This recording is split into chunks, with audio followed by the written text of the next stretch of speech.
Hello, and welcome to the funding opportunity for fiscal year 2024 Second Chance Act Community-Based Reentry Incubator Initiative.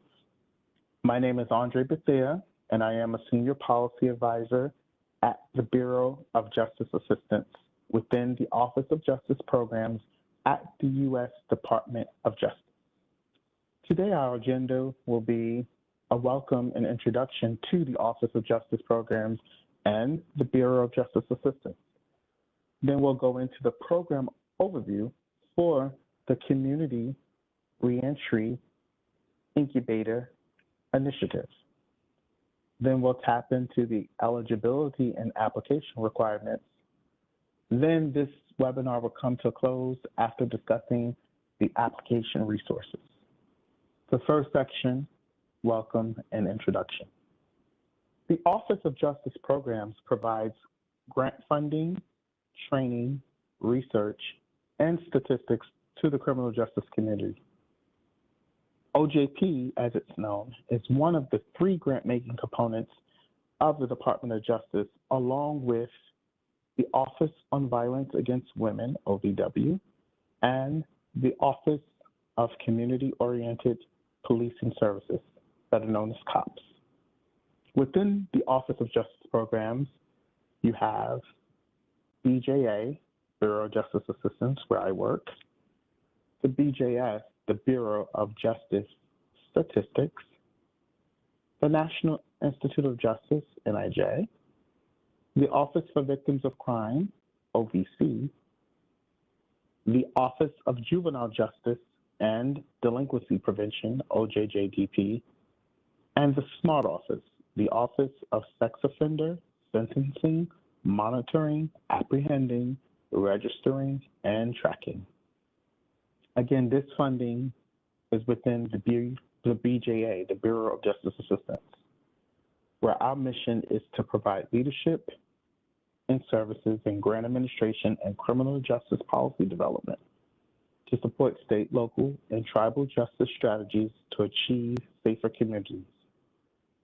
BJA works with communities, governments, and nonprofit organizations to reduce crime, recidivism, and unnecessary confinement, and promote a safe and fair criminal justice system. Currently, Carlton F. Moore is the director for the Bureau of Justice Assistance. Check us out at bja.ojp.gov. How does BJA support the field? Well, in this case, we make investments. That means we provide diverse funding to accomplish goals. We share knowledge, right? The latest research, develop and deliver what works to build capacity and improve outcomes. Engagement. BJA convenes, connects, and consults. This funding stream, the Second Chance Act, signed in 2008, reauthorized in 2018. It's the funding to reduce recidivism and improve outcomes for youth and adults leaving detention and incarceration to return to their communities. To date, over $600 million in grants have been made available to develop, implement, and test strategies. Second Chance Act supports state, local, and tribal governments, as well as nonprofits. So what does Second Chance Act funding actually do? Well, grant funding, right, can be used for seed money, for proof of concept, to expand or enhance existing programs. Second Chance Act funding also provides training and technical assistance to grantees. So to make sure that they're doing program initiatives with fidelity, doing interventions that are in line with research, as well as to bring the proper project management and content expertise. Second Chance Act funding also supports the National Reentry Resource Center, which is to support the other second chance training and technical assistance, as well as to provide reentry initiatives and concepts to the field at large. Again, the National Reentry Resource Center is all things Second Chance Act. So it serves as a convener and a coordinator of all the Second Chance Act grantees, as well as providing knowledge to the field. The current National Reentry Resource Center is housed within the Council of State Governments Justice Center. They operate the website as a collaboration of not only the Bureau of Justice Assistance, but also the Office of Juvenile Justice and Delinquency Prevention. So now we're going to get into a program overview. The Second Chance Act Community-Based Reentry Incubator Initiative. You might hear me just say Incubator Initiative. The purpose of the Second Chance Act Community-Based Reentry Incubator Initiative is to fund intermediary organizations to operate incubator models to build capability, capacity, and sustainability among community and faith-based organizations that are serving people returning from home from incarceration. Please note that there are two deadlines for the Second Chance Act Community-Based Reentry Incubator Initiative. The grants.gov deadline is July 8th, 2024, 8:59 p.m. Eastern Time. The Just Grants deadline is July 15th, 2024, 8:59 p.m. Eastern Time. Through this Community-Based Reentry Incubator Initiative solicitation, BJA seeks to fund organizations that serve as financial intermediaries to community-based reentry programs and to provide support via an incubator model that will increase capability and capacity within the subawardees organization. Community and faith-based organizations provide critical reentry services for people returning from incarceration to their communities. Yet many CBOs face significant barriers directly assessing and managing federal grants. BJA seeks to fund up to 2 intermediary organizations that will design and administer a competitive incubator initiative for community and faith-based reentry providers. These intermediary organizations will provide subawards, oversight, and comprehensive training and technical assistance services to help build capability, capacity, and sustainability among the CBO subawardees to meet the needs of people returning home from incarceration and to apply for and manage private and public grant funding in the future. Now we're going to discuss eligibility and application requirements. To be eligible for the Second Chance Act Community-Based Reentry Incubator Initiative, you must be a nonprofit having a 501c3 status with the IRS other than institutions of higher education are eligible to apply.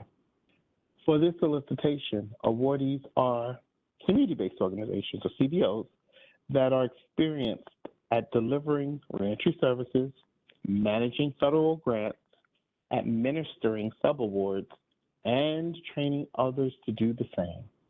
Awardees will operate incubators, which are learning communities where subawardees can learn and grow. It's really an incubator to help smaller community-based organizations enhance the delivery of reentry services and their operation management. Awardees will also have a fiscal and administrative oversight of subawards funding and projects. The applicant should submit proposals to operate incubators and describe their experience with reentry programming across a variety of settings, managing federal subawards, and building capacity of community-based organizations to implement reentry programming. BJA is open to a range of models to be used by intermediary organizations serving as fiscal agents. Applicants may propose to focus on a particular geographic area, like a particular region, or subject matter, for example, employment or education. In collaboration with BJA, awardees are expected to competitively select smaller CBOs to receive subawards and provide training and technical assistance support for subawardees to build capacity and their capacities and sustain those new capacities following the end of the project. So build capacity and sustain the new capacities following the end of the project.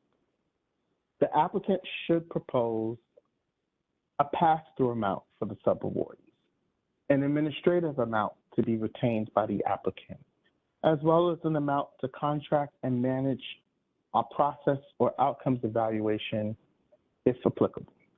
BJA expects awardees to retain 30% of their budget to support their work as intermediaries and pass the other 70% to competitively selected subawards. For example, if the applicant applies for the maximum amount of $4 million, BJA would expect the grantee to provide $2,800,000 to the subawardees. The subawards are expected to range between $50,000 and $150,000. So let's get into the subawards. Applicants are encouraged to include plans and proposed criteria in their proposals for identifying and selecting the subrecipients. The Office of Justice Programs must approve the application process, the selection criteria, and the selection of subrecipients suggested by the applicant. The process and design should recognize and serve the capacity limitations of smaller entities to apply for and administer grant funding and suggest methods to build capacity while also ensuring accountability to reach the desired program outcomes, while also proposing cost-effective approaches. So, subawards to the smaller CBOs, right, may cover salary support, equipment, materials, training opportunities, travel costs associated with the training and technical assistance, the development of curricula, assessment tools, or organizational policies and procedures, such as a wellness plan to support reentry service provider staff. And administering financial support to CBOs through subawards, intermediary organizations are responsible for ensuring that all funds are used appropriately according to the applicable accounting and financial management principles as set forth in the Department of Justice Grants Financial Guide. The requirements for subrecipient monitoring can be found in 31 U.S.C. Section 7502 and in Title II of the CFR Section 200, including but not limited to the sections on subrecipient monitoring and management contained in Subpart D and audit requirements applicable to subrecipients contained in Subpart F. So the goal of the Incubator Initiative is to build programmatic, financial, and organizational capacity in CBOs and faith-based institutions to provide sustainable and effective services to people leaving incarceration that focus on community and family reintegration, building strengths-based assets, and reducing recidivism, including reducing arrests, new charges, convictions for new offenses, as well as reincarceration. The objectives of the Incubator Initiative are increase the administrative, operational, and organizational capacity of subawardees to serve the target population effectively using comprehensive case management plans and validated criminogenic risk assessments to deliver or facilitate reentry services in a manner consistent with participants' learning styles and abilities. Objective 2, ensure the responsible and effective administration of subawards to competitively selected community-based organizations providing reentry services to individuals transitioning from jail or prison to the community.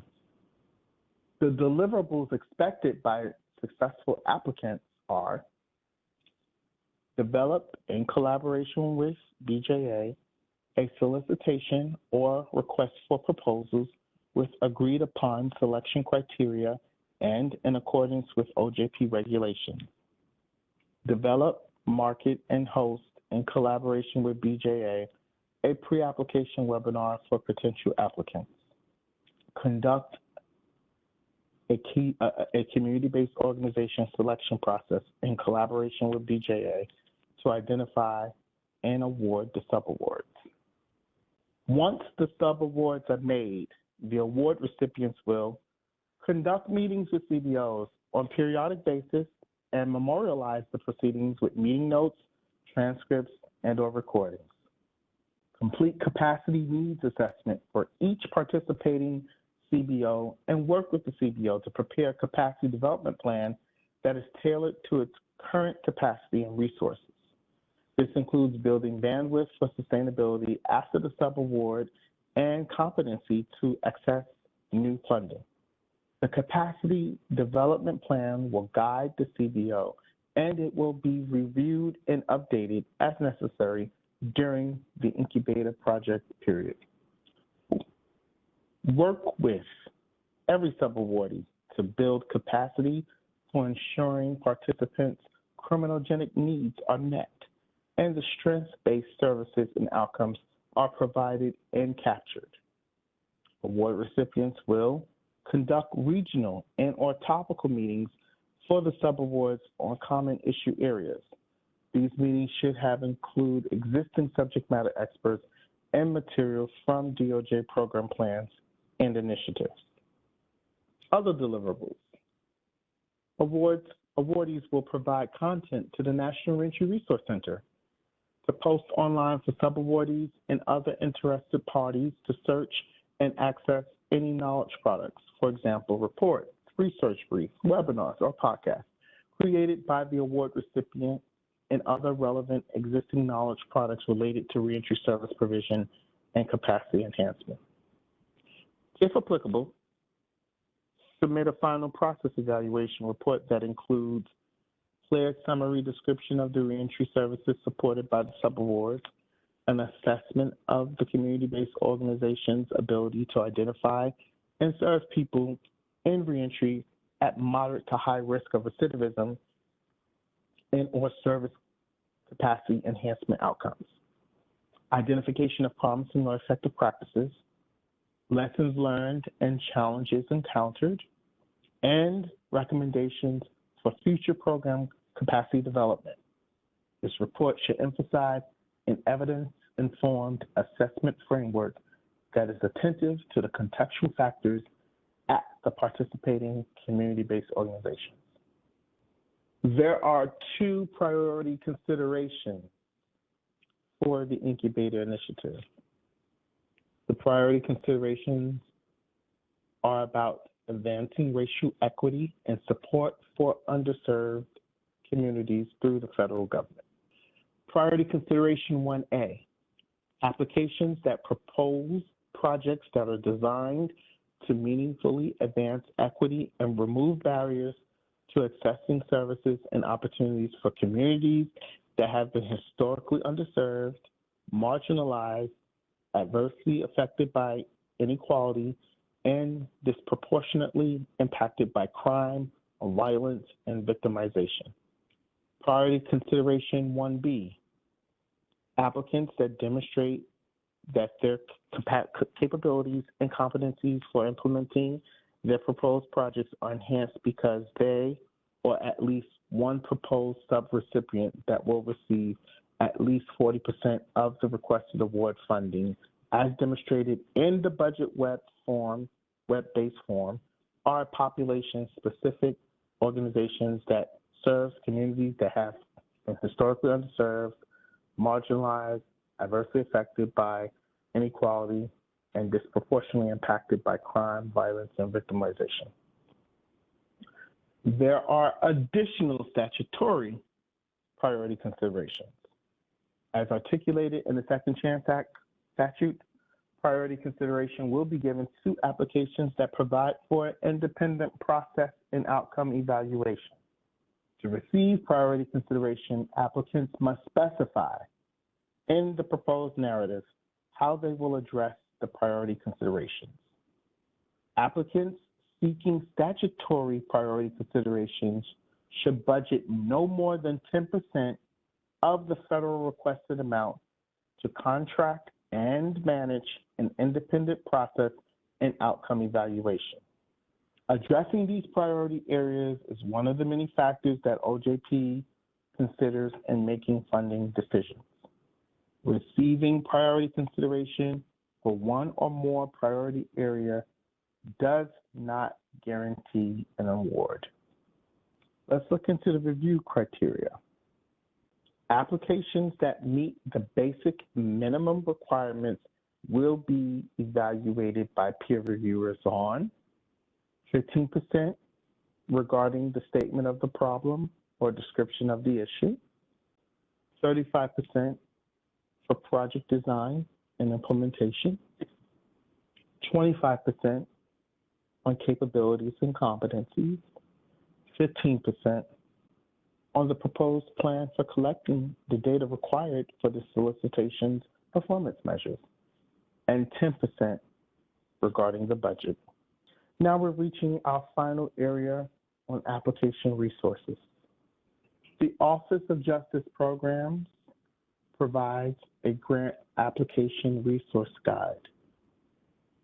Please consult this useful resource online. It provides everything you need to know regarding how to apply, the financial information, the Federal Award Administration information, and other significant pieces of the grant-making process. Just Grants, there's a whole tutorial to learn more about the Department of Justice's grants and payment management systems. There are tutorials, resources, user support, and training, as well as frequently asked questions made available for you as an applicant. In addition, there's application assistance. We have technical assistance for grants.gov that is separate from the Just Grants technical support. The solicitation goes into detail about the customer support hotline for both grants.gov as well as Just Grants technical support, as well as the web and email locations for technical support for grants.gov and separately for Just Grants technical support. Please stay connected and subscribe to the Office of Justice Programs website. You can receive email updates. You can receive text updates. Please know that if you choose text, message and data rates may apply. You can stay connected to the Bureau of Justice Assistance through all our social media platforms, as well as our website, again, bja.ojp.gov. If you have additional questions regarding the community-based Reentry Incubator initiative, all questions must go through the OJP Response Center. There's an email as well as a toll-free number. The Response Center hours of operation are 10 a.m. to 6 p.m. Eastern Time, Monday through Friday. A gentle reminder, there are dual deadlines. Applications must be submitted in a two-step process, each with its own deadline. Step 1 is regarding important forms for grants.gov. Step 2 is regarding submitting the full application with attachments to Just Grants. Submission deadlines for both grants.gov and Just Grants are now 8:59 p.m. Eastern Time, not 11:59 p.m. Eastern Time, as it has been in past years. Again, I urge you all to read the solicitation carefully for further guidance. Lastly, just some quick reference and important context regarding grants.gov, Justice Grants, as well as the OJP Response Center. Again, my name is Andre Bethier. I am the Senior Policy Advisor at the Bureau of Justice Assistance. Thanking you all for your time. Take care.